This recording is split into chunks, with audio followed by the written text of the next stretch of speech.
Hi folks, సృష్టిలో ఒక స్నేహం తప్ప అన్ని బంధాలను ఆ భగవంతుడే సృష్టిస్తాడు.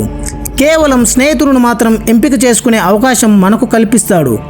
ఒకసారి దుర్యోధనుడి భార్య అయిన భానుమతి పాచికలు ఆడుతుంటే ఒక స్టెప్ రాంగ్ వేయడానికి రెడీ అవుతుంటే అది చూసిన కర్ణుడు పొరపాటున భానుమతి చేతిని పట్టుకున్నాడట. అప్పుడు ఆమె మెడలోని ముత్యాల హారం తెగిపడింది.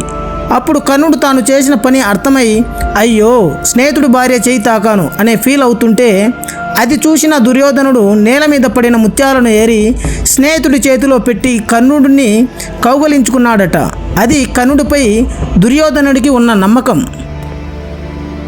కర్ణుడి వద్దకు వెళ్ళిన కుంతీదేవి తన జన్మ రహస్యం చెప్పి నీ తమ్ముళ్ళ వైపుకి రా, నీకు రాజుగా పట్టాభిషేకం చేయిస్తానని కర్ణుడికి చెప్పిందట. అప్పుడు వెంటనే కర్ణుడు తల్లి మాటను కాదని స్నేహితుని వైపే నిలబడ్డాడు. ఒకసారి శ్రీకృష్ణ పరమాత్మ కర్ణుడి ఇంటికి అర్ధరాత్రి వేళలో బయలుదేరుతాడు. కర్ణుడి జన్మ వృత్తాంతం చెప్పి పాండవుల పక్షంలోకి రమ్మని ఎంతగానో బ్రతిమలాడుతాడు. కానీ కర్ణుడు మాత్రం కౌరవుల వైపే ఉంటాను, స్నేహితుని కోసమే యుద్ధం చేస్తానని చెబుతాడు. స్నేహం అనేది దేవుడిచ్చిన గొప్ప వరం. స్నేహం అద్భుతమైనది. స్నేహానికి ఎల్లలు లేవు అని ఈ కథ ద్వారా మనకు తెలుస్తున్నది.